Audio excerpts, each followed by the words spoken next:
The funicular had been sabotaged. The only path down the mountain was now a twisted wreck of steel and ice, leaving them stranded, trapped. The storm outside howled like a beast, drowning out the uneasy whispers inside the secluded hotel. And somewhere in the shadows, a killer moved unseen, his plan unfolding with deadly precision. Hercule Poirot set down his coffee cup, his sharp eyes scanning the room. A body had been found, a name had been pinned to the corpse. Marescaude, dead. But Poirot knew better. Marescaude was still here, watching, waiting, and the real game was only beginning. Now get ready to immerse yourself in a gripping and exhilarating spy detective story, unlike any other. Tonight we bring you The Phantom of St. Moritz, a tale of deception, pursuit, and shadows lurking in the snow-covered peaks. Will the brilliant and unyielding mind of Detective Alistair Graves unmask the elusive mastermind behind the Alpine conspiracy, or will the predator slip away into the night once more? The answer awaits. Listen closely. This thrilling mystery takes place in the heart of the Swiss Alps, where isolation and danger intertwine. Inspired by ancient legends of ghostly apparitions that haunt the frozen valleys, the tale unfolds with an atmosphere thick with tension, secrecy, and intrigue. When a cryptic letter leads Graves to a secluded resort in St. Moritz, he soon finds himself trapped in a web of lies. A renowned scientist has vanished without a trace, and those who might hold the truth are either too terrified to speak or disappear before they can. Snow falls in heavy silence, concealing footprints of both predator and prey. Every face in the lodge hides a secret, and as a raging blizzard cuts them off from the outside world, Graves must unravel the mystery before time and lives run out. He had come to Switzerland seeking rest, but fate had other plans. The train ride up the mountains had been peaceful enough, but the moment he stepped off at St. Moritz station, he felt it, a presence, watching. A stranger brushed past him, pressing something into his palm, a folded scrap of paper. He hesitated before unfolding it, the cold wind whipping at his coat. 3 words, scrawled in trembling ink: "Do not trust." The sharp, meticulous mind of Detective Alistair Graves registered the subtle movement without turning his head. A stranger, bundled in a heavy coat, brushed past him as he stepped onto the cold steel platform of the St. Moritz funicular station. The briefest flicker of contact, too deliberate to be accidental, sent a whisper of suspicion through his veins. A moment later, he felt the crumpled slip of paper pressed into his palm, light as a ghost's breath. He didn't react. Instead, he took his time, his eyes sweeping the snow-draped landscape before him, the white peaks rising like silent sentinels against the dusk. Only when he reached the solitude of a waiting bench did he let his fingers unfold the note with careful precision. The message was hastily scrawled in jagged strokes, as if written under duress or urgency. "You are being watched." 3 simple words, yet they sent a slow creeping chill down his spine, one far colder than the alpine air. He exhaled, steadying himself. There was more beneath the first line, an urgent plea wrapped in careful vagueness. "The Phantom of St. Moritz is real. If you value the truth, follow the red lantern." A riddle, a warning, or a challenge? Graves narrowed his eyes, feeling the weight of the situation pressing down like the thick clouds gathering above the peaks. This was no random coincidence. Someone had known he would be here, someone had been waiting, and now someone was leading him into the heart of something dark, something hidden beneath the pristine snow. He glanced around once more, casual, unreadable, but the crowd of winter tourists and bundled travelers revealed nothing. No one seemed out of place, and yet, the presence of danger coiled in the air like an invisible fog. A wild hunt had begun, but was he the hunter, or the hunted? Detective Alistair Graves ran a gloved hand over his chin, his sharp eyes narrowing as he studied the cryptic note once more. The message was clear enough, there was no mistaking it. He was being drawn into something far more dangerous than he had anticipated. He had followed countless cases across Europe, untangling webs of deceit and exposing criminals who thought themselves untouchable. But this was different. The Phantom of St. Moritz, a name whispered only in the darkest corners of the underworld, a legend among fugitives and assassins. He had read the reports, half-truths, speculation, scattered bodies left in its wake. Some claimed the Phantom was one man, a singular ghost in the snow, a figure who disappeared without a trace after every crime. Others swore it was a syndicate, a shadowy network operating in perfect silence. But Graves knew one thing for certain: the trail always ended in blood. And now this trail had led him here, to a place where no one could run,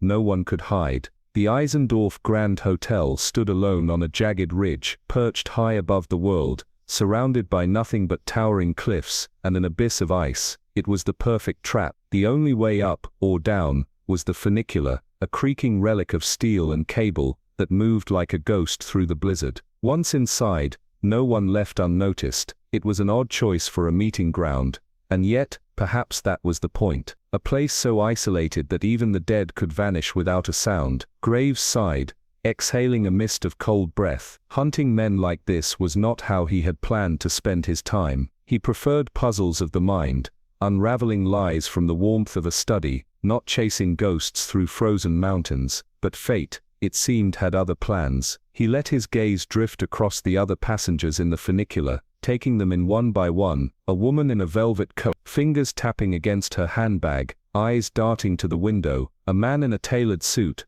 pretending to read a newspaper, though his hands gripped it too tightly. An elderly gentleman, too still, too quiet, as if listening to every breath in the cabin. Yes, someone here wasn't who they claimed to be. And as the funicular creaked its way toward the summit, Graves knew one thing for certain: before the night was over, someone would not be coming back down. Alistair Graves settled into his seat, his keen eyes scanning the carriage with the detached curiosity of a man accustomed to reading between the lines of human behavior. The air inside the funicular was thick with quiet tension, a stark contrast to the icy stillness outside. Snow flurries danced against the glass, swirling in ghostly patterns as the cabin climbed higher into the mountains, leaving the safety of the town far below. Opposite him sat an American tourist, if one could truly call him that. His enthusiasm was almost too perfect, his attire a little too precisely arranged to scream small-town traveler in awe of Europe. The crisp plaid of his jacket, the scuffed leather grip he carried, even the well-thumbed guidebook in his hands, it all felt carefully curated, an attempt to blend in rather than a genuine reflection of the man himself. His bright, eager eyes kept darting toward Graves, mouth opening slightly before snapping shut again, the battle between caution and an irrepressible need for conversation waging war in his expression. Graves gave it 2 minutes, perhaps less, before the man would lean in with some friendly remark, eager to establish a connection. To his right, a tall man of aristocratic bearing sat absorbed in a German book, his lean fingers methodically turning the pages with an almost unnatural precision. Surgeon, musician, the controlled grace in his movements suggested a life spent mastering fine details, hands trained for either saving lives or taking them. His sharp, aquiline nose gave him the air of an old-world intellectual, but Graves had seen too many disguises to be fooled by appearances alone. There was something about him,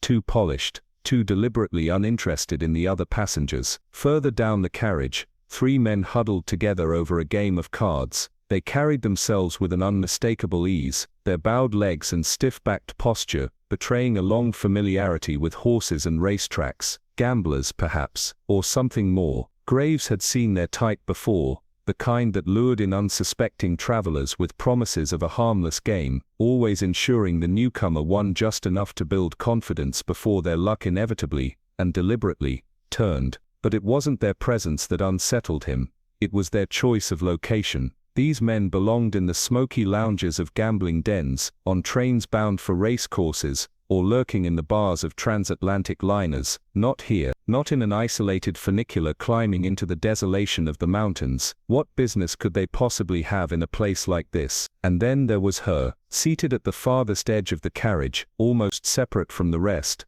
was a woman unlike any other. Tall, dark, and impossibly poised, she exuded an air of quiet intensity, a face sculpted for passion, for anger, for sorrow, but frozen into an unreadable mask. She did not look at the other passengers, did not acknowledge their presence. Instead she stared out of the window, her gaze fixed on the valley below, as though lost in something far beyond their reality. Graves watched her, intrigued. She wasn't simply avoiding attention, she was disappearing, blending into the silence, becoming untouchable. It was a skill, an intentional choice, and one that spoke volumes. He had seen it before. People like her did not simply travel, they moved with purpose, with secrets they carried like invisible baggage. And so as the funicular climbed higher, its steel cables groaning under the weight of fate itself, Graves leaned back in his seat. He had walked into something far greater than a simple investigation. The game had already begun. The only question was who among them would make the first move. As Poirot had anticipated,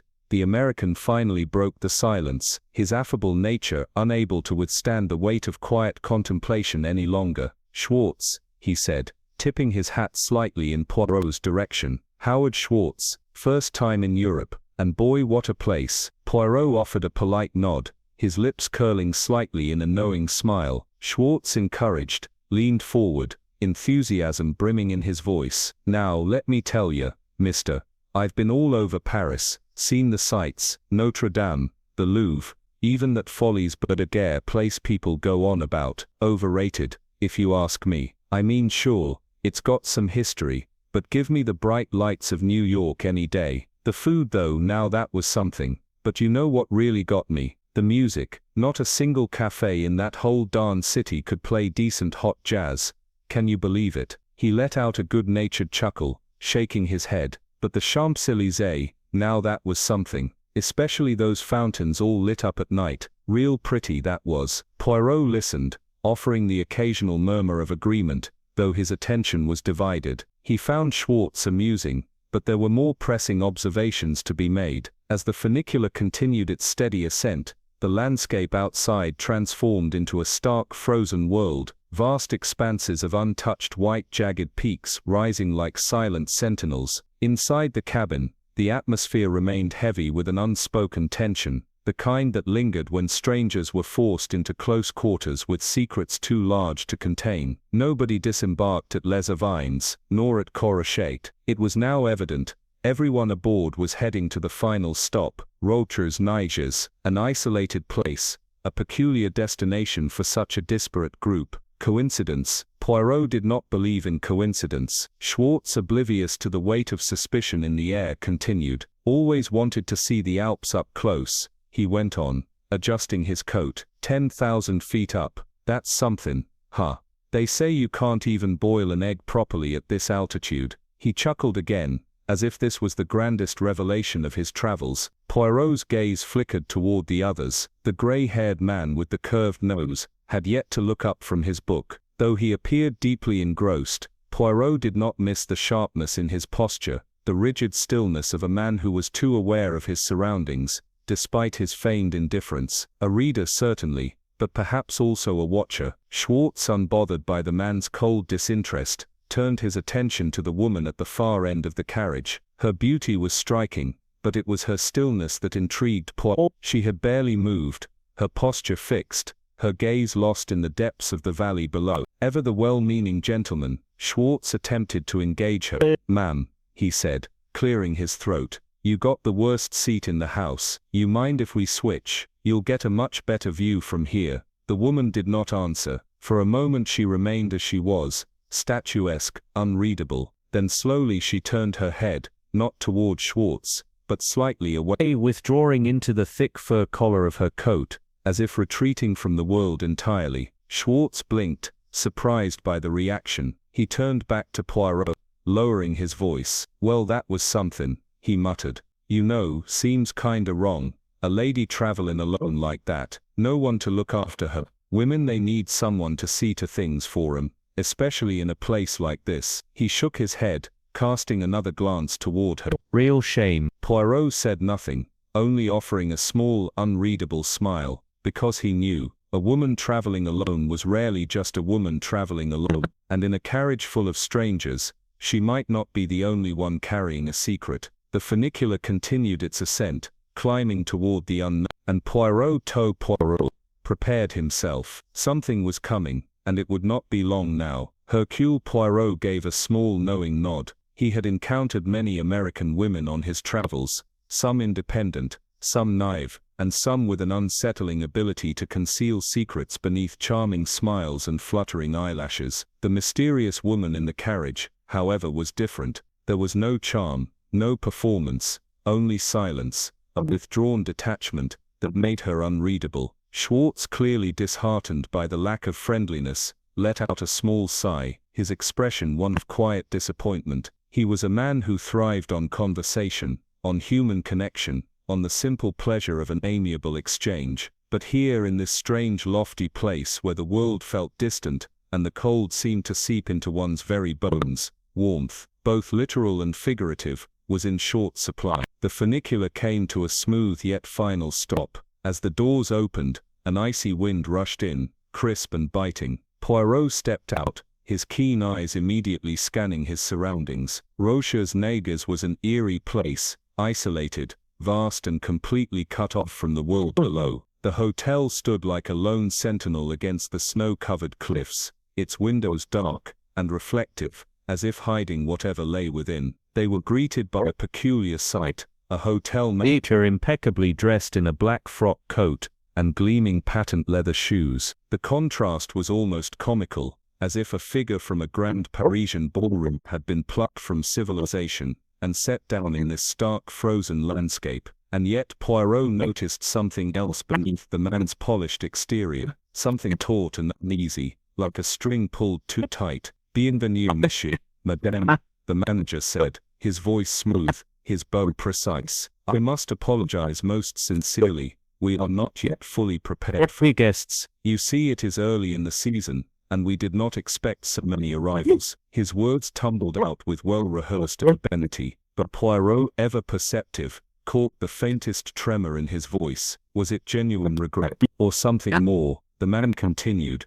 wringing his hands in an exaggerated show of distress. "The hot water system is not yet functioning properly. 1,000 apologies, and our staff is still incomplete. But of course we will do our utmost to make your stay comfortable." Poirot watched him closely. Behind the apologetic charm, there was something else. Worry, the kind of worry that made a man smile too quick, his gestures too eager. This was not a man merely concerned about his hotel's reputation. No, this was the worry of someone with something to hide. As guests were shown to their rooms, Poirot noted the subtle exchange of glances between the staff. Furtive, uneasy. Something was wrong here. Lunch was served in a long sunlit dining hall with towering windows that overlooked the valley. The world outside seemed impossibly far away, a breathtaking abyss stretching into nothingness. Inside, the air was thick with unspoken tensions. The waiter, Gustave, as the manager had called him,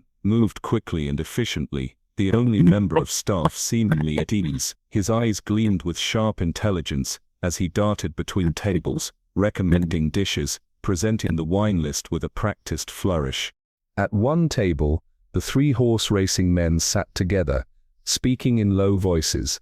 They were comfortable, too comfortable, men accustomed to moving in dangerous circles, who understood when to stay quiet and when to strike.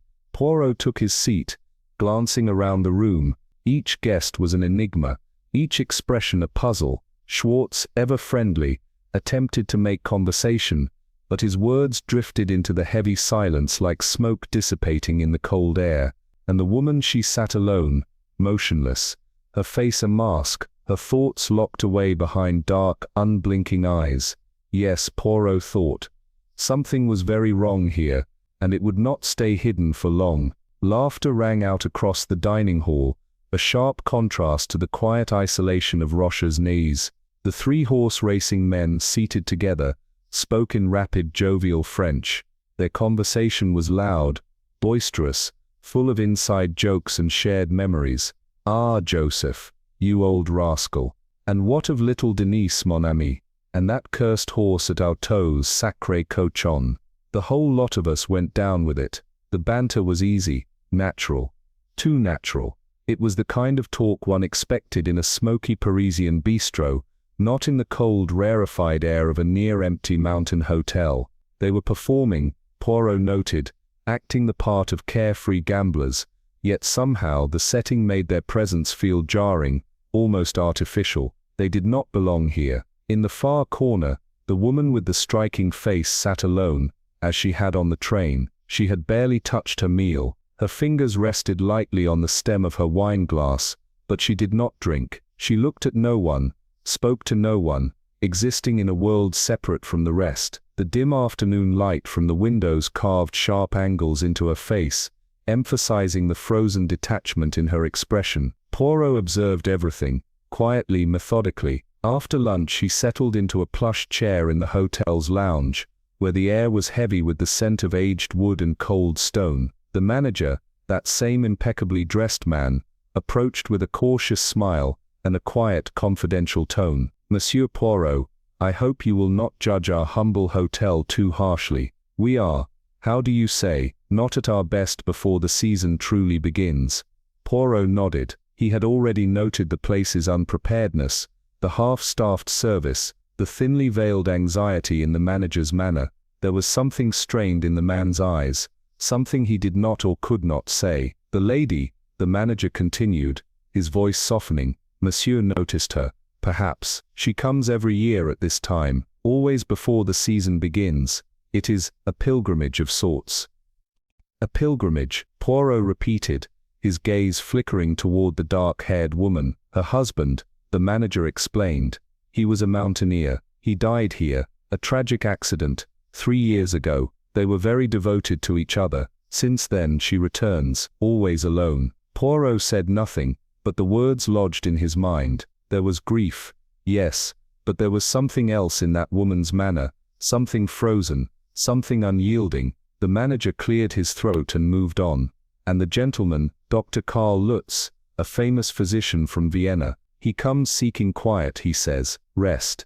A peaceful place indeed," Poirot murmured. But was it? His sharp eyes flickered back to the 3 horse racing men. "And ces messieurs, do they also come for quiet, do you think?" The manager hesitated, his hands tensed at his sides. Then with a small shrug, he said vaguely, "Ah, tourists, always searching for a new experience. The altitude, it is a sensation, is it not?" Poirot let the words settle. Yes, the altitude was a sensation, light-headedness, shortness of breath, an unfamiliar pressure in the chest. But there was another kind of sensation in this place, something less tangible, more suffocating, something unseen, lurking just beneath the surface, a shadow moving behind the walls of Roche's Niguez, and Poirot intended to find it. Poirot felt the erratic rhythm of his own heartbeat, a steady drum against the unnatural stillness of the mountain air. A fragment of a childhood rhyme looped absurdly in his mind, out of place in the eerie quiet,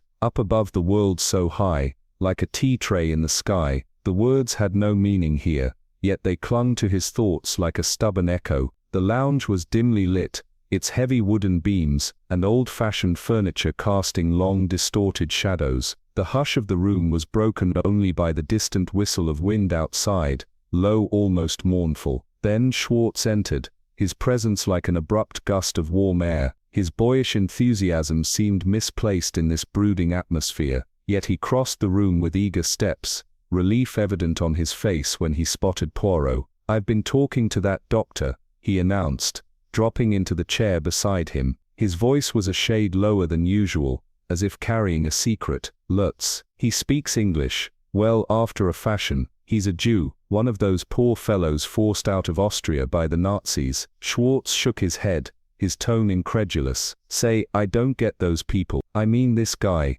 he was a big shot, a nerve specialist, you know, psychoanalysis, deep mind stuff, and now he's holed up here, like a ghost in a forgotten place." Poirot watched the American carefully. Schwartz spoke with the easy openness of a man who trusted too quickly, but there was something in his voice, an unease, a creeping realization, that this place, this gathering of strangers, was not quite as casual as it seemed. The woman was still by the window, a dark silhouette against the stark whiteness of the peaks outside. She had barely moved since the meal, her posture rigid, her gaze locked onto the mountains, as if they held some unspoken truth only she could see. Schwartz followed Poirot's gaze, then leaned in, lowering his voice. "The waiter told me her name, Madame Grabinier." He hesitated. "Her husband, well, he was killed climbing these very mountains. That's why she comes here." His brow furrowed, his voice almost hesitant, as if his usual confidence faltered. "I don't know, Poirot. Don't you think, maybe we should do something? Talk to her. Try to bring her out of herself a little." Poirot's lips curled into a small knot. His voice when he spoke was quiet, but firm. "If I were you, Monsieur Schwartz, I should not attempt it." But Mr. Schwartz was not a man to be easily discouraged. His good-natured persistence was, perhaps, both his greatest strength and his gravest weakness. Poirot watched as the American straightened his shoulders, took a deep breath, and made his way toward the woman with determined steps. For a moment, they stood together in sharp contrast, Schwartz eager and well-meaning, and Madame Grabinier, an immovable figure of ice. Against the pale afternoon light, their silhouettes were stark. Poirot could not hear the words exchanged, but he saw the shift, the way the woman's head lifted ever so slightly, the way her dark eyes cut through the man before her like frozen steel. Her lips moved,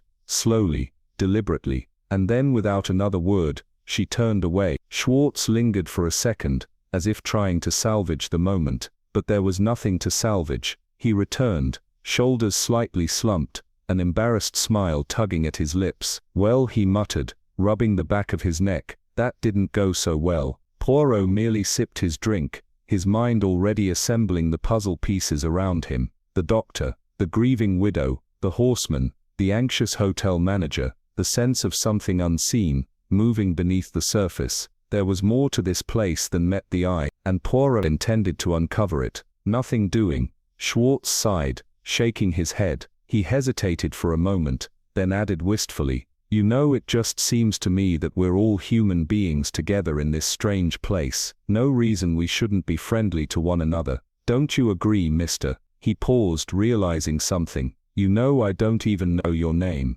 Poirot's response was measured, his voice smooth. "My name," he said, after the briefest hesitation, "is Poiret." His lips curved slightly, just enough to be convincing. "I am a silk merchant from Lyons." Schwartz beamed, his good-natured trust as unshakable as ever. "Well then, Poiret, I'd sure like to give you my card." He reached into his coat and retrieved a crisp rectangle of paper. "And if you ever find yourself in Fountain Springs, you'd be sure of a warm welcome." Poirot accepted the card with polite amusement, then placed a hand over his own pocket, feigning regret. "Alas, I have not a card on me at the moment." Later that night, as the mountain lodge settled into an uneasy quiet, Poirot sat on the edge of his bed and unfolded a letter he had already read several times. The paper was thin, the handwriting precise. Lemintoad's words held weight, and Poirot read them again, his brow furrowing ever so slightly. He refolded the letter with care,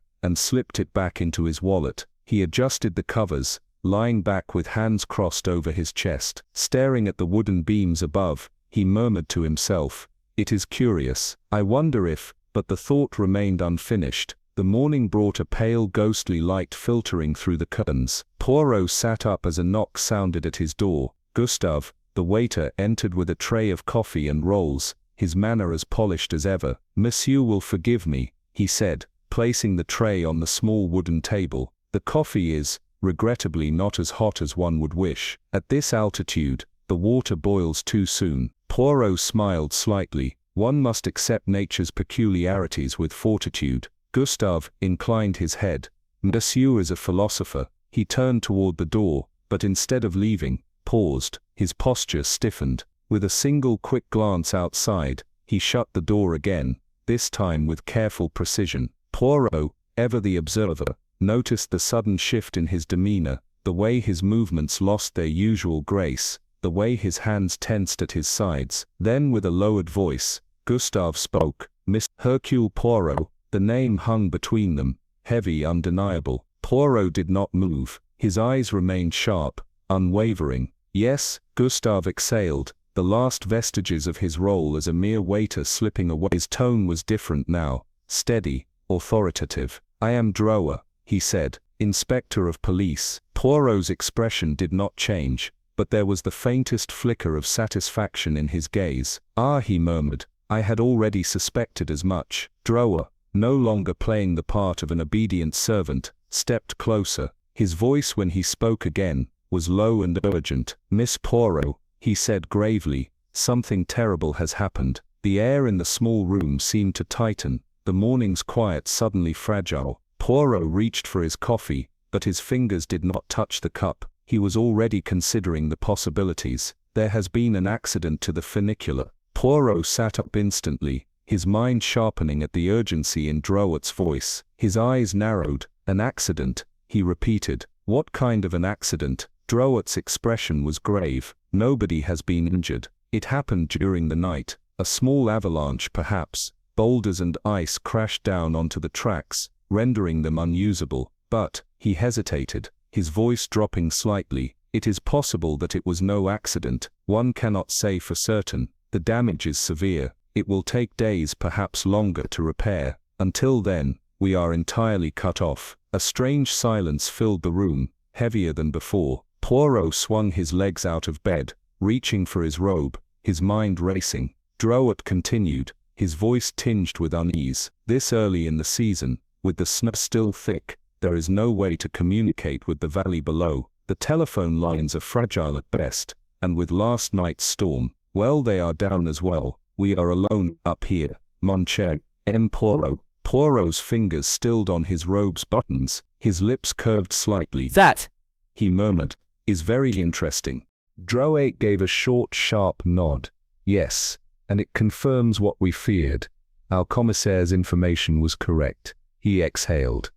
Mariscord has a rendezvous here, and it seems he has ensured that no one can interfere. Poirot's expression darkened. But it is fantastic, he exclaimed. Drouot spread his hands in frustration. I agree, it makes no sense. Who would go to such lengths? Yet here we are.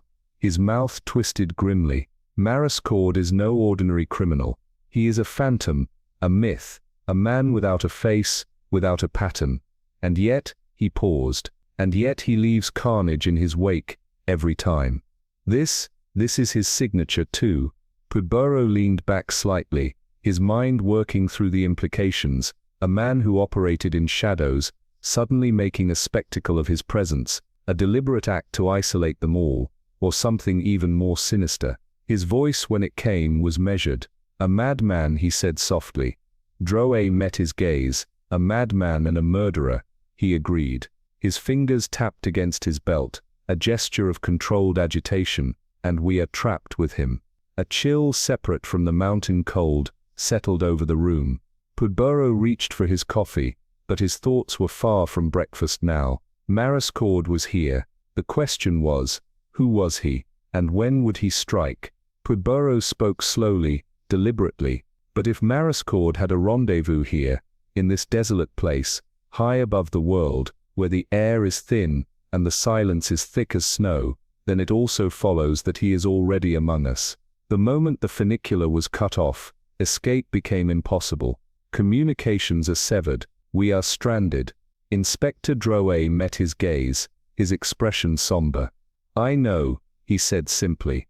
A hush settled between them. The room, already cold, seemed to grow even more airless, as if the walls themselves had drawn closer, pressing inward with an unspoken menace. Outside, the wind howled against the window panes, rattling them with ghostly insistence. Poirot exhaled slowly. Dr. Lutz, could he be Mariscord? Drouot shook his head. I do not think so. There is a real Dr. Karl Lutz, a prominent man, a celebrated psychiatrist. I have seen his photographs in the papers. He is well known in Vienna, respected in his field, and this man resembles him exactly. Poirot's fingers tapped lightly against his coffee cup. If Mariscord is an artist in deception, he might play the part well. Drouot frowned. It is possible. And yet, Mariscord is no master of disguise. He is not a serpent slithering through society unnoticed. No, he is a wild boar, charging blindly, destroying everything in his path. His violence is raw, uncalculated. It is his signature. All the same, Poirot murmured, his mind working. Drouot nodded. Yes, he is a fugitive. He has no choice but to dissemble. He must at the very least be hiding in plain sight. Poirot's gaze sharpened. You have his description. Drouot hesitated, then sighed. Only a vague one. The official Bertillon records, the precise measurements, the forensic details, were supposed to arrive today, but with the funicular out of service, they will not come. He exhaled sharply. What I do know is this. He is a man in his 30s, slightly above medium height, dark complexion. No notable scars or distinguishing marks. Pudborough gave a small ironic smile. But that is the perfect disguise, is it not? To be utterly unremarkable, that description could match half the men in this hotel. Drouet ran a hand through his hair, frustration evident. Exactly. We are looking for a shadow. Pudborough leaned forward. And what of Schwartz, the American? Drouet's eyes narrowed. I was about to ask you the same. You have observed him closely, spoken with him. You have lived among the English and the Americans. What do you think? Could he be our man? Pudborough did not answer immediately. Instead he turned his gaze toward the frost-rimed window, where the vast white wilderness stretched endlessly, silent and unbroken. Somewhere in this lonely place, a murderer was waiting, watching, and planning his next move. To a casual observer, Schwartz seemed to be the archetype of the wandering American, chatty, affable, slightly intrusive. His papers were in order, his travel plans seemingly logical, and yet, Pudborough tapped his fingers against the armrest of his chair, his eyes narrowing. It is curious, is it not, that he should choose to come here of all places? But then Americans have a peculiar way of traveling, often unpredictable, sometimes inexplicable. Drouet exhaled, frustration flickering across his face. What do you think? Your instincts, Pudborough, do they warn you about him? Pudborough considered for a moment. He appears harmless, a touch too eager, a little over-friendly perhaps, but that is hardly a crime. If anything, he seems like a bore, rather than a danger. He leaned forward. But there are 3 others here, 3 men who do not belong. Drouet's face darkened. Yes, I'll stake my career on it, Mun. Pudborough, those 3 men, they fit the type exactly. Racecourse toughs, the kind who slink through the underbelly of the city, who know the language of back alleys and quick getaways. If Mariscord is here, I'll wager one of them is him. Pudborough closed his eyes briefly, letting his mind conjure up the images. He had observed them before, felt their presence lurking in the corners of the lodge, watching, assessing, waiting. The first man, thick-set, brutish, with heavy jowls and a sloping forehead, a face devoid of refinement, bestial in its simplicity, the kind of man who let his fists speak before his tongue. The second, wiry, sharp-featured, with a narrow face and eyes like chips of ice. He moved like a ferret, quick and calculating, always scanning, always aware, a creature of instinct and survival. And the third, pale, pasty-faced, a strange contradiction of elegance and seediness. His clothes were too carefully chosen, his hands too soft, a man who liked appearances, who relied on charm and deception, rather than brute force. Pudborough let out a slow breath. Yes, one of them could be Mariscord. His voice dropped, his mind racing ahead. And yet, it does not make sense. Drouet frowned. What do you mean? Pudborough gestured toward the vast snow-laden wilderness outside the window. Why come here? Why would Mariscord, who thrives in the shadows, who needs to disappear into crowds, choose to trap himself on a mountainside, in an isolated lodge, with nowhere to run? If this were merely a clandestine meeting, there are safer places, a railway station, a crowded cafe, even a darkened cinema, places where one can slip away, fade into the background. But here, his voice lowered, here, he is a rat in a cage, and the moment the funicular was cut, that cage was locked. A heavy silence hung between them. Drouet's lips tightened. Then it means only one thing. Pudborough nodded, his mind sharpening into certainty. Mariscord is not just here for a meeting. He is here for something else, something bigger. Outside, the wind shrieked against the glass, as though warning them of the danger that was already among them. Pudborough studied Drouet carefully. There was a stiffness in the inspector's posture, a tension that had settled between his brows. The situation was unraveling in a way neither of them could fully grasp yet. Yes, Drouet admitted, rubbing his chin.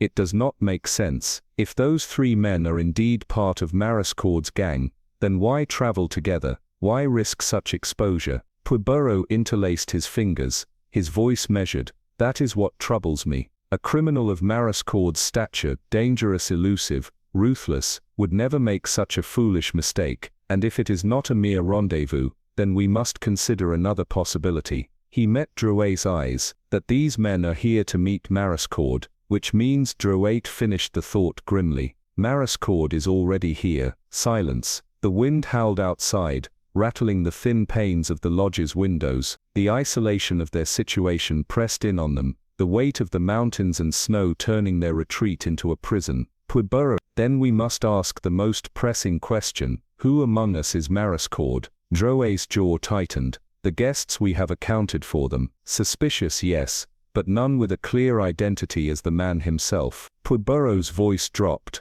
Then what of the staff? Drouet hesitated before replying. There is hardly a staff to speak of. An old woman who cooks. She and her husband have been here for decades. Simple people, harmless. He waved a hand dismissively. Then there is the waiter, whom I have replaced. Beyond that only the manager. Poudbourreau leaned forward. The manager, yes, you say he cooperated in arranging this operation, but has it not occurred to you, mon ami, that he looks worried? Drouet's head snapped up, his eyes sharpening. He frowned. Yes, that is true. He paced for a moment, then turned back. Perhaps it is nothing more than the stress of having police operations unfolding in his hotel. Poudbourreau's gaze did not waver, or perhaps he said softly, he knows something. Drouet stilled. A long pause stretched between them. Poudbourreau could see the thought settling into the inspector's mind, a new thread of suspicion forming. I wonder, Drouet murmured.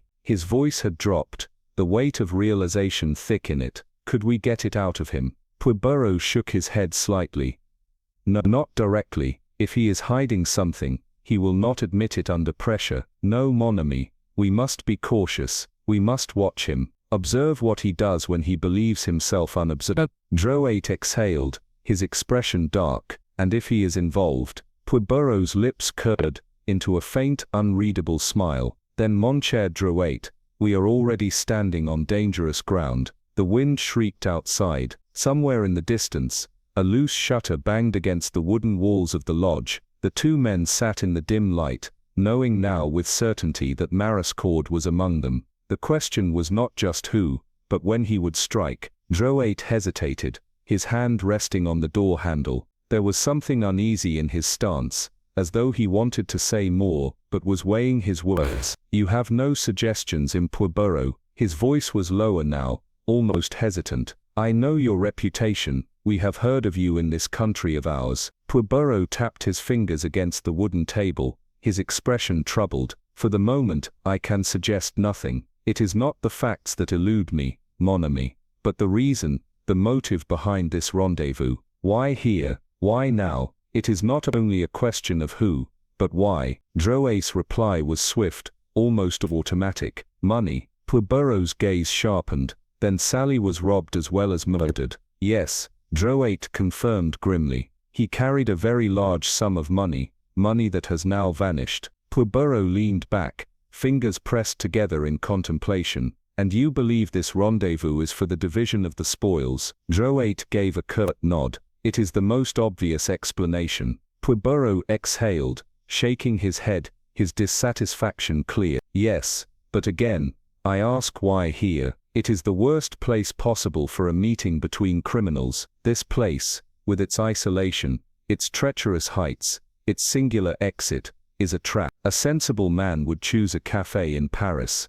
a railway station, a market, places where one can slip into a crowd and disappear. But this, his voice trailed off. Drouet frowned. Then what are you suggesting? Poudbourreau spoke softly, his words measured. It is not a place for a criminal conspiracy, but it is a place where one might come to meet a woman. Drouet stiffened, then stepped forward, eagerly. You think? Poudbourreau turned his head slightly, his dark eyes glinting. I think, mon cher, that Madame Grandier is a very beautiful woman, and I think that for the right woman, a man would climb 10,000 feet into the clouds, leave behind reason, risk everything, if she were the one who suggested such a thing. Drouet inhaled sharply, his mind visibly turning over the implications of Poudbourreau's words. Outside, the wind howled through the mountain pass, as if whispering secrets of its own. The question was no longer just about Mariscord, it was about who, if anyone, had lured him here,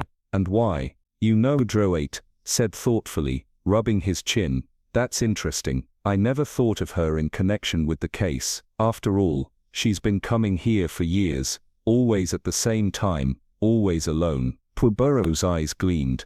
Yes, and therefore her presence would not cause comment. It would be natural, expected even. And that, mon ami, would be the perfect reason why Rocher's Nut was chosen as the meeting place, n'est-ce pas? Joe straightened, the spark of realization igniting in his expression. You've had an idea, Min Poirot. I'll look into that angle. The day passed uneventfully, but there was an unspoken tension in the air. The isolation of the mountain felt more pronounced now, the silence heavier. The guests moved about the hotel like figures in a tableau, self-contained, wary, watchful. Fortunately, the manager assured them that there was no need for concern. The hotel was well provisioned. Supplies are sufficient, he declared, though there was something forced in his tone, something that made Poirot glance at him a moment longer than necessary. Poirot spent part of the afternoon attempting to engage Dr. Karl Lutz in conversation. The effort was met with cold rebuff. The German doctor, seated in a deep armchair, barely looked up from his thick volume, the gold lettering on its spine gleaming dully in the firelight. Psychology, Doctor, Lutz stated flatly, adjusting his spectacles, is a precise and scientific field. I do not discuss it with amateurs. His tone was final. Poirot merely inclined his head. Naturally, Doctor, one does not argue with an expert. Doctor. Lutz made a small noise of irritation, and returned to his reading, his pencil scratching furiously as he annotated passages in the margins. Poirot left him to his studies, and wandered outside, the cold air biting at his skin. He made his way toward the kitchen entrance, where he found the elderly caretaker Jack stacking firewood with a sullen expression. The old man barely acknowledged him, muttering under his breath, his posture stiff with suspicion. But his wife, the cook, was more forthcoming. She wiped her hands on her apron, and without needing much encouragement, launched into a tirade. Fortunately, we have a large supply of tinned food, she said, her tone laced with disapproval. But food in tins, pa, it is an insult to the stomach. It has no soul, no life. You tell me, monsieur, how can one call that nourishment? She clucked her tongue. It is not natural. The good God never intended people to live out of tins. Poirot smiled, but his mind was elsewhere. As the cook ranted, his sharp ears caught something, a soft creak from the far end of the passage, a shadow shifting just out of sight. Someone was listening. He turned his head sharply, but whoever it was had already disappeared, and Poirot, ever the observer, felt the invisible strings of the mystery tightening around him. The pieces were there, scattered like footprints in the snow, but which led to the truth, and which led only to deception. For now he would watch, and wait. The conversation shifted toward the hotel staff. The cook, still preoccupied with kneading dough for the evening bread, spoke absent-mindedly at first, but Poirot detected an underlying sharpness in her tone. Early in July, the chambermaids arrive, she said, her hands moving methodically, and extra waiters too. But now, she shook her head, for the next 3 weeks there will be nobody, almost nobody, just a few visitors who come up for lunch and leave before sundown. Jack and I, with one waiter, we can handle that easily. Poirot leaned slightly forward, his voice casual. There was already a waiter here before Gustave came, was there not? The kneading stopped for a fraction of a second, so quickly that someone less observant might have missed it. Then she resumed, her expression unchanged. But yes indeed, she said, her tone dismissive. A poor kind of waiter, no skill, no experience, no class at all. Poirot smiled politely. How long was he here before Gustave replaced him? Only a few days, less than a week. She waved a flower-covered hand in the air. Naturally he was dismissed. We were not surprised. It was bound to happen. Poirot murmured. He did not complain unduly. Ah no, she said quickly, but Poirot noticed the way she shifted her weight slightly, as if uncomfortable. He went quietly enough. After all, what did he expect? This is a hotel of good class. One must have proper service. Poirot nodded, letting a small pause stretch between them before asking, where did he go? The cook's expression hardened, but she tried to mask it with a shrug. That Robert you mean, she sighed. Doubtless back to the obscure cafe he came from. He went down in the funicular. She looked at him sharply, her hands briefly stilling. Naturally, monsieur. What other way is there to go? Poirot tilted his head slightly. Did anyone see him go? At this, both she and Jack stopped what they were doing, staring at him. Jack, who had been silent until now, grunted. Ah, do you think it likely that one goes to see off an animal like that? That one gives him the grand farewell? One has one's own affairs to occupy one. Poirot inclined his head, his expression unreadable. Precisely, he murmured. But in his mind, the pieces of the puzzle twisted into a shape that did not quite fit. A waiter who had come and gone in the blink of an eye, a dismissal so natural, so expected, that no one had bothered to question it, or had they simply chosen not to. Poirot, ever watchful, filed the thought away. The truth, he knew, had a way of surfacing, like footprints emerging beneath freshly fallen snow. Poirot walked away slowly, his polished shoes crunching softly against the gravel, his gaze drifting up toward the dark silhouette of the hotel above him. It loomed against the night sky, its many shuttered windows staring down like sightless eyes. Only one wing of the vast building remained open, the rest a silent labyrinth of empty, locked rooms where no one ever ventured. As he rounded the corner, he nearly collided with one of the three card-playing men, the one with the pasty complexion and unnervingly pale eyes. For a moment they stood face to face in the dim light. The man's thin lips curled back slightly, revealing yellowed teeth in a sneer that reminded Poirot of a horse baring its teeth before biting. The expression was fleeting, gone almost as soon as it had appeared. Yet the coldness in his gaze remained, unreadable, calculating. Poirot murmured a polite apology, and continued on, his shoulders rigid with awareness. A few paces ahead, a figure moved with effortless grace, Madame Grandier. Her dark silhouette was striking against the snow-dusted ground, her movements fluid, almost feline. Poirot lengthened his stride, closing the distance between them. This accident to the funicular, it is distressing, he said, his tone light but probing. I hope, madame, that it has not inconvenienced you. She did not look at him. Instead she kept walking, her heels clicking with measured precision. It is a matter of indifference to me, she replied,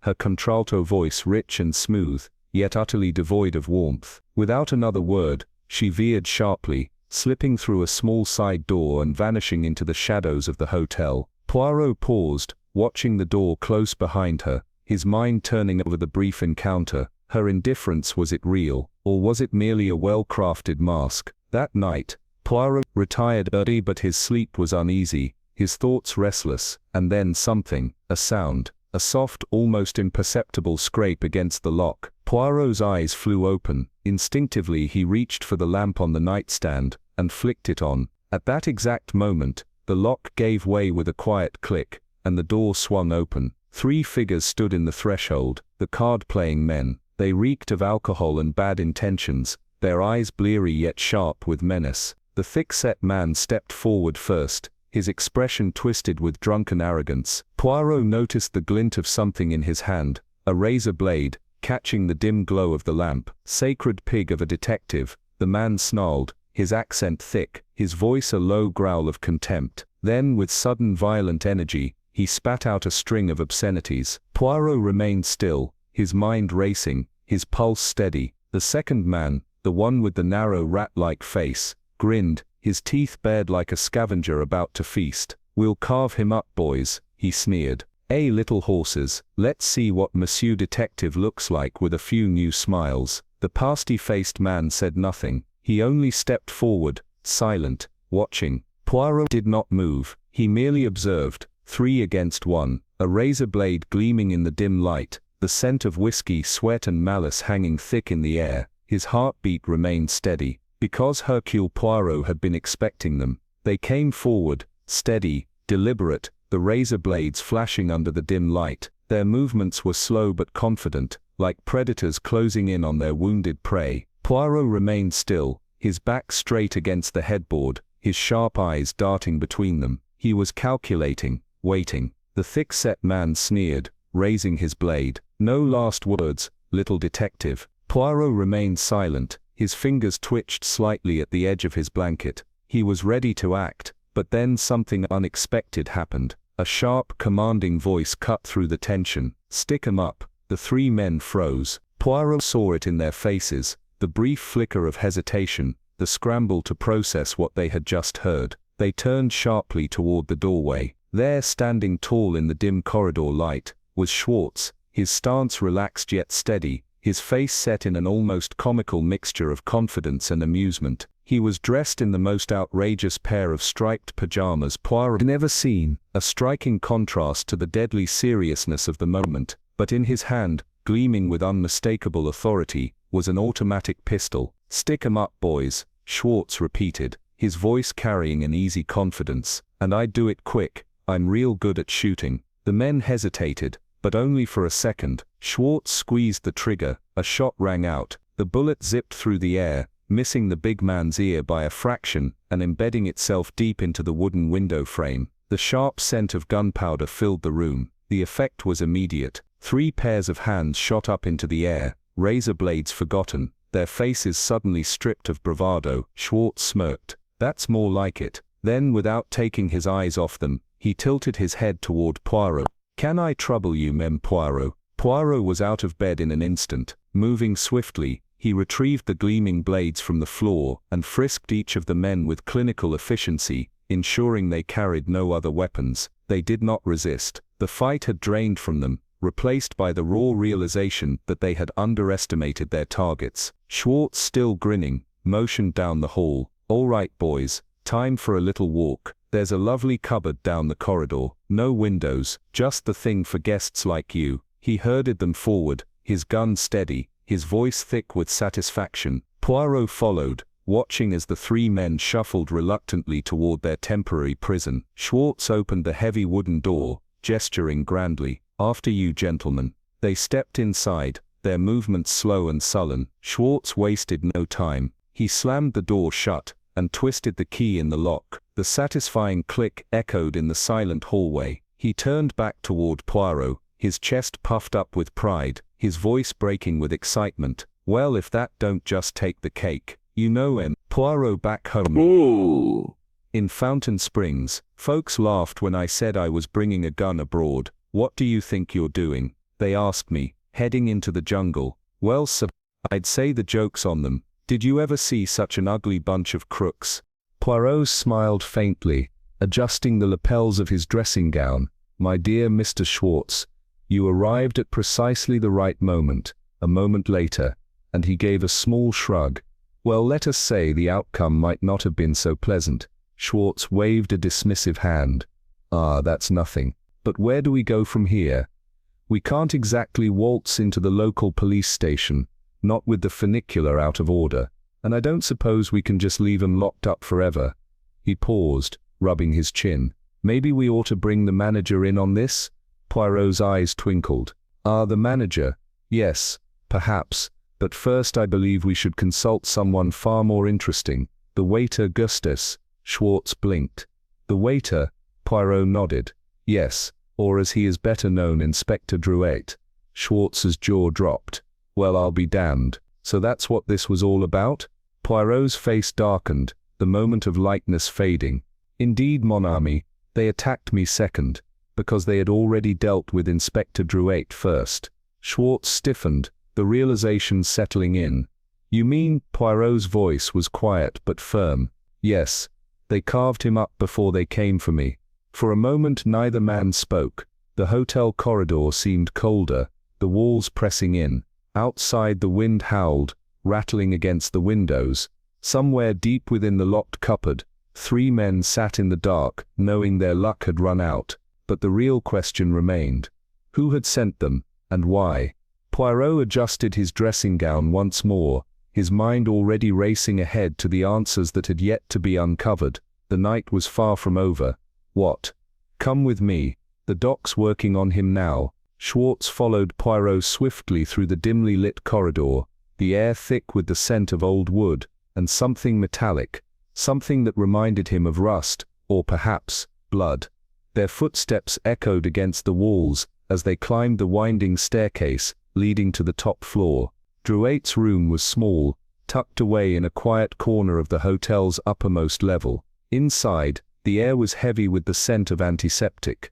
Dr. Lutz, dressed hastily in a dark dressing gown, stood hunched over the injured man, his hands moving with clinical precision as he wound fresh bandages over the raw gashes that marred Drouet's face. The detective lay still on the bed, his chest rising and falling in shallow, uneven breaths. His face was barely visible beneath the layers of gauze, but the occasional flicker of his eyelids and the faint involuntary moan from his lips proved he was still conscious, still aware despite the pain.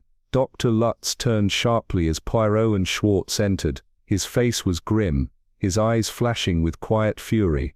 "Ah, it is you, Mr. Schwartz." His voice trembled slightly, thick with barely restrained anger. "A nasty business this. What butchers, what inhuman monsters." Schwartz stepped closer, his expression dark. "Is he gonna make it, Doctor?" Lutz exhaled sharply. "He will not die if that is what you mean."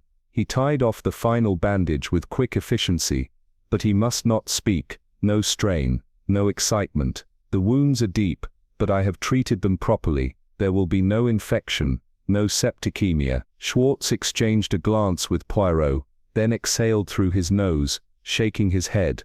"Damn." The three men left the room, closing the door softly behind them. The hallway was eerily silent, the weight of unspoken thoughts hanging between them. Schwartz broke the silence first. "Did you say Gustus was a police officer?" Poirot nodded. "But what was he doing up here at Roche's Nigis?" "He was engaged in tracking down a very dangerous criminal." In a few brief but precise sentences, Poirot explained the situation, who Drouet really was, what he had been after, and the danger that had now fully revealed itself. Dr. Lutz furrowed his brow, his interest piqued. Mariscord. He rubbed his chin. "I read about the case in the papers. A fascinating one. I should very much like to meet that man. There must be some deep abnormality there, something rooted in childhood trauma. A mind like his, so ruthless, so utterly without remorse. It does not simply happen. There is a reason, a cause. I would be most interested to study it." Poirot's gaze was sharp. "For myself, Doctor, I am far more interested in knowing exactly where he is at this moment." Schwartz shifted, cracking his knuckles. "Isn't he one of the three we locked in the cupboard?" Poirot hesitated, his lips pressed together in dissatisfaction. "It is possible, yes, but I am not sure." His voice trailed off, his gaze shifting downward. Schwartz frowned. "You got a hunch?" Poirot did not answer immediately. Instead he crouched slightly, peering intently at the carpet beneath them. It was light buff in color, its surface plush enough to show the imprints of recent footsteps, and scattered across the pale fabric, staining it in deep rusty brown, were unmistakable tracks. Blood. Poirot straightened. His voice was calm, but laced with urgency. "Footsteps," he murmured. "Footsteps that have trodden, I think, in blood." Schwartz stiffened. "And they lead from—" Poirot's eyes darkened. "The unused wing of the hotel." The three men exchanged glances. A silent understanding passed between them. No more words were needed. Poirot turned on his heel. "Come, we must be quick." They moved swiftly, following the gruesome trail. The air in this part of the hotel was stale, untouched, filled with the ghostly scent of dust and forgotten time. The corridor lights flickered intermittently,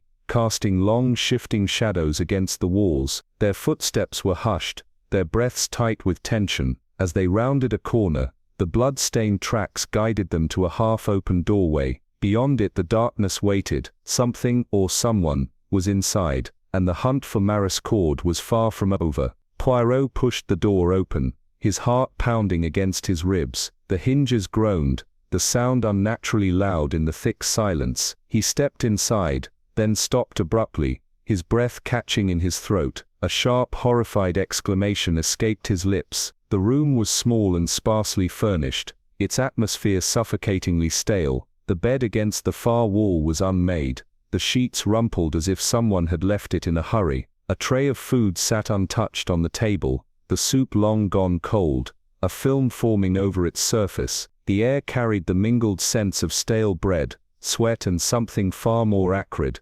something unmistakable: blood. In the very center of the floor, sprawled in a grotesque, unnatural position, lay a man's body. The first thing that struck Poirot was the sheer brutality of the attack. This was not a clean execution. This was a massacre. The man was just over middle height, but it was difficult to make out much else. His clothes, though once neat, were now torn and stiff with dark patches. His arms and chest were riddled with gaping wounds, savage and unrestrained, as though his killer had struck not for necessity but for pleasure. His face, Poirot swallowed hard, had been battered beyond recognition. The contours of his skull had collapsed under the force of the blows, his features reduced to little more than a bloodied ruin. Schwartz sucked in a breath, staggered back, and pressed a hand to his mouth, looking as though he might be sick. He turned away sharply, swallowing hard. Dr. Lutz exhaled something in German, half a curse, half a praise. He stepped forward cautiously, kneeling beside the body with grim precision, his trained eyes already analyzing. It was Schwartz who finally found his voice, though it was weak, shaken. Who the hell is this guy? Does anyone know? Poirot did not immediately answer. His gaze moved over the room, piecing together the puzzle. Finally he spoke, his voice quieter than usual. I fancy he was known here as Robert, a rather unskilled waiter. Schwartz turned back, his brow furrowed in confusion. A waiter? Doctor Lutz, still crouched over the body, reached out and pointed to something. A scrap of paper, pinned directly to the corpse's chest. The fabric beneath it was soaked through with blood, but the inked message remained clear. Poirot stepped forward and read the words aloud. Maurice Cord will kill no more, nor will he rob his friends. For a moment silence reigned. Then Schwartz let out a low whistle, shaking his head. Maurice Cord. His voice was disbelieving. So, this is Maurice Cord, but what the hell was he doing here? This place is in the middle of nowhere, and why were you calling him Robert? Poirot's gaze darkened. He was here masquerading as a waiter, and by all accounts, not a very good one. So bad in fact, that no one was surprised when he was dismissed. He left, presumably returning to Andermatt. Poirot's lips pressed together, but nobody saw him go. Dr. Lutz's deep voice rumbled through the room. So, what do you think happened? Poirot's eyes remained fixed on the lifeless body, his mind working swiftly, threading together fragments of information. Finally he spoke. I believe this explains the troubled expression I saw on the hotel manager's face. Maurice Cord must have offered him a substantial bribe, one large enough to convince him to allow a fugitive to remain hidden in the closed-off section of the hotel. He tilted his head slightly, his voice turning thoughtful, but the manager was not happy about it. Oh no, he was not happy at all. A gust of wind rattled the window pane, making the candlelight flicker. The shadows in the room seemed to lengthen, deepening the sense of unease. Somewhere beyond the walls of this isolated hotel, a killer was still at large, and if this was Maurice Cord, then there was another far more terrifying question lingering in the air. If Maurice Cord was dead, who had killed him? And Maurice Cord continued to live in this unused wing with no one but the manager knowing about it. Schwartz's voice held disbelief, but Poirot merely nodded. So it seems, it would be quite possible, you know. The thought hung heavily in the air. The remote location, the abandoned wing, the manager's greed, it all fit together like the pieces of a dark puzzle. Dr. Lutz, his face grim, folded his arms. And why was he killed? And who killed him? Schwartz let out a short, bitter laugh. That's easy. He was supposed to split the money with his gang. But he didn't. He double-crossed them, took the whole stash and ran. He thought this was the last place on earth they'd think to look. He was wrong. Somehow they figured it out. They tracked him here. His eyes flickered to the bloodied corpse on the floor, his voice lowered. And when they found him, well, they made sure he'd never betray anyone again. He prodded the dead body with the toe of his shoe. They settled his account like this. Poirot, standing a little apart, murmured, "Yes, this was not quite the kind of rendezvous we had imagined." His fingers traced his mustache thoughtfully. Something still did not sit right. Maurice Cord had been brutal, ruthless, but would his own men really have killed him this way? Dr. Lutz exhaled sharply, his irritation evident. These hows and whys may be very interesting, but I am concerned with our present position. We have a dead man here. I have a severely injured man in need of care, and my medical supplies are limited.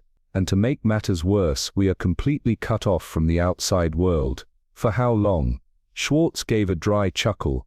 And let's not forget, we've got 3 murderers locked up in a cupboard. I'd say that makes things pretty interesting. Lutz turned to Poirot with a sharp gaze. What do we do? Poirot took a deep breath, straightened his shoulders, and spoke with quiet authority. First we get the manager. He is not a criminal, only a man who let greed cloud his judgment, and he is a coward. He will do exactly as we say. We will need rope. Perhaps our good friend Jacques or his wife will provide some. Our 3 miscreants must be properly restrained, placed somewhere secure, where we can guard them until help arrives. He turned to Schwartz with a nod.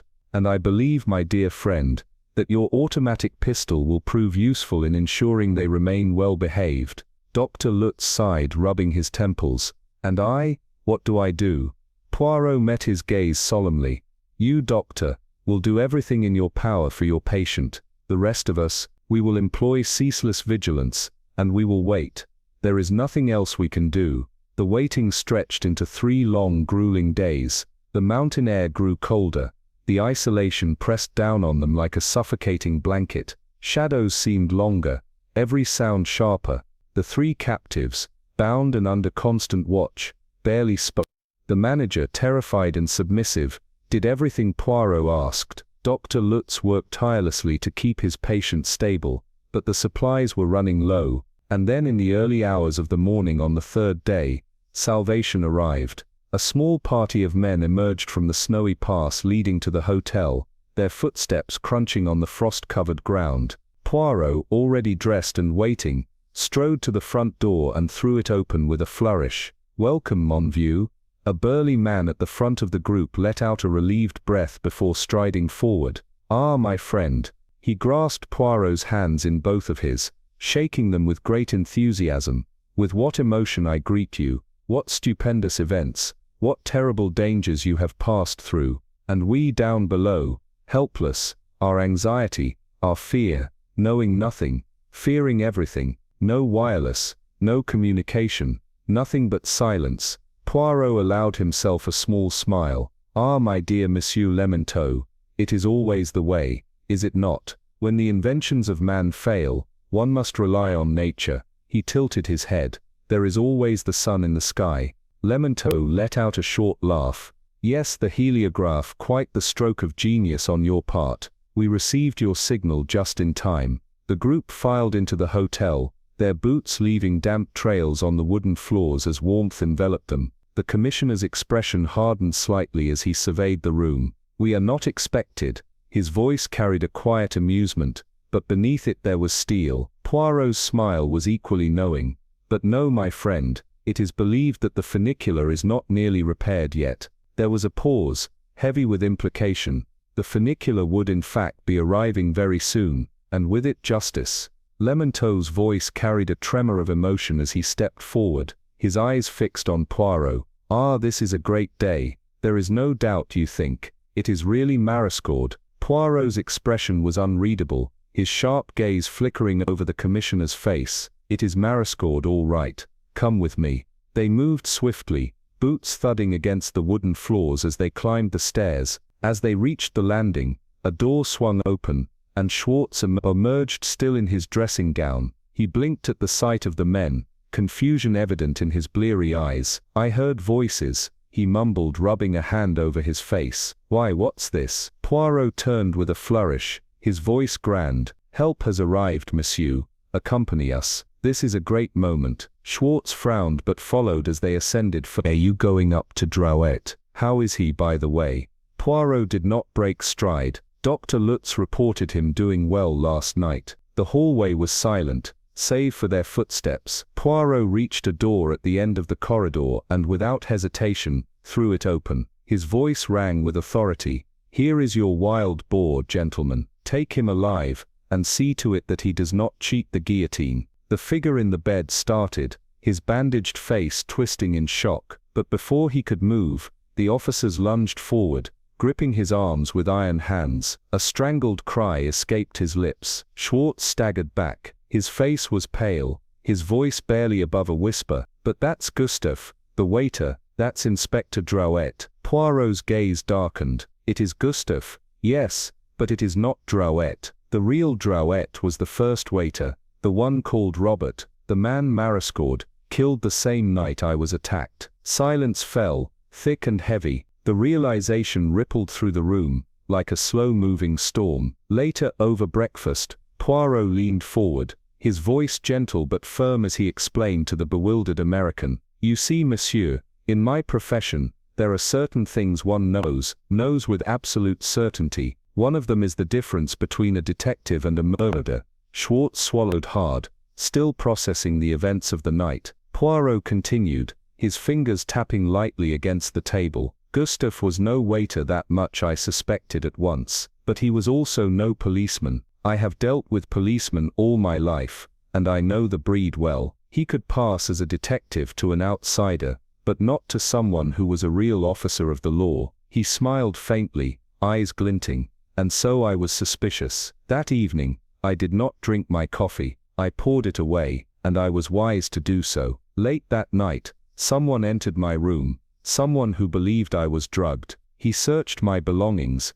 and he found what I had left for him to find, a letter in my wallet. The bait was taken." Schwartz exhaled sharply, "And the next morning, Gustave came into my room, all charm and confidence, greeting me by name, playing his part, but he was anxious, oh horribly anxious, because somehow the police had caught his scent, they had found out where he was, and that, monsieur, was a disaster for him. It destroyed all his careful plans. He was trapped here, like a rat in a cage." Schwartz shook his head. "The damn fool mistake was coming here in the first place. Why would he risk it?" Poirot's voice lowered, becoming almost grave. "It was not so foolish as you think. He had urgent need of a hidden place, somewhere isolated, where he could meet a certain person, and where a certain procedure could take place." Schwartz narrowed his eyes. "What person?" Poirot's answer was quiet, but firm. "Dr. Lutz." Schwartz's head snapped up.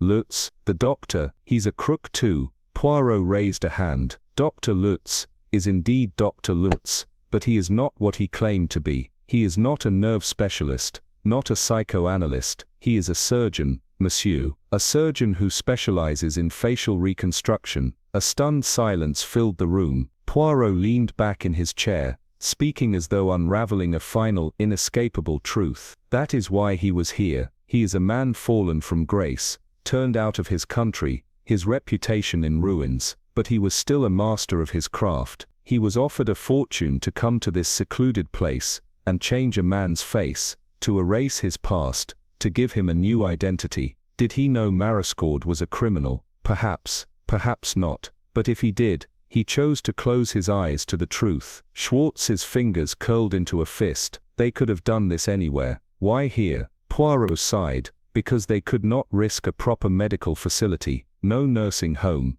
no clinic, not even a hidden one in some faraway country. No, they needed absolute secrecy. And this place, remote and empty at the start of the season, with a greedy hotel manager who could be bribed, was perfect." He shook his head, but their plans unraveled. Mariscord was betrayed. His men, his bodyguards, had not yet arrived, and before he could disappear into his new life, he realized the police were closing in, and so he acted at once. The weight of it all settled over the table, the final puzzle piece clicking into place. Schwartz let out a breath, shaking his head. "And now he's caught. The great Mariscord, the phantom that haunted half of Europe, finished, just like that." Poirot's lips curled into the faintest smile. "Ah, my friend, the downfall of men, such as these, is always the same. They think they are clever, they think they are untouchable, but in the end, they make mistakes, and it is those mistakes that bring them down." Outside, the sun had risen higher, its golden light spilling across the snow-covered peaks, and inside the hotel, as the wheels of justice turned, Mariscord's fate was sealed. The deception had been flawless, almost. The police officer, who had been embedded as a waiter, had vanished without a trace, his disappearance unnoticed in the confusion of the isolated mountain retreat. In his place, stepping seamlessly into the role, was Mariscord himself. It had been a daring maneuver, a perfect illusion crafted in the shadows. The gang's plan had been calculated to the last detail. The funicular, the only real link between the secluded resort and the outside world, had been sabotaged, ensuring that no messages, no desperate cries for help, would escape. They had time now, time to weave their narrative, to erase identities, to bury the truth beneath layers of deception. The next evening, the first move was made. The body of Druitt, the real police officer, was found, lifeless, cold. Pinned to his chest was a single sheet of paper, a chilling announcement to those who might come looking. Mariscord was dead. The deception was almost perfect. They counted on the isolation, on the delay in restoring communications. By the time the world outside could reach them, the body would have been buried, the truth laid to rest along with it. And then the second phase of the plan was executed. Dr. Lutz wasted no time. His hands, once celebrated in prestigious operating rooms, now worked in the shadows. The operation had been arranged well in advance, long before the walls of this retreat had become a prison. Mariscord was to be reborn, his face altered beyond recognition, a new identity, a new life, bought with a fortune in blood-stained money. But there was one loose end. Hercule Poirot. He had seen too much, pieced together what no one else had suspected, and so the order was given. The gang was sent for him, their knives and bullets a quiet promise of death. It should have been an easy task, a swift and silent end to the one man who could unravel everything. And yet, as dawn broke over the snow-capped peaks, it was not Poirot who lay lifeless. It was Mariscord's men, and Poirot himself, unscathed, sat at the breakfast table, his cup of coffee steaming before him. He turned to Schwartz, offering the man a graceful bow. "Thanks to you, my friend." Schwartz stared at him, still dazed by the whirlwind of events. His voice was hoarse, barely above a whisper. "So you're really Hercule Poirot?" Poirot inclined his head. "Precisely." Schwartz exhaled sharply, running a hand through his hair. "And you were never fooled, not even for a second. You knew that body wasn't Mariscord." A small knowing smile played on Poirot's lips. "Certainly." Schwartz's eyebrows shot up. "Then why the hell didn't you say anything?" Poirot's expression turned solemn, his voice quiet yet firm. "Because, mon ami, I do not deal in half measures. I could not risk revealing the truth before I was certain, before I could deliver the real Mariscord to the hands of justice." He lowered his gaze for a moment, as if recalling something distant, something ancient. And then in a murmur, almost to himself, he whispered, "To capture alive the wild boar of Erymanthia." Outside, the mountain winds howled, sweeping over the empty funicular tracks. Somewhere within the resort, the captured Mariscord sat in silence, his once perfect plan shattered. The hunter had become the hunted, and justice had prevailed once more.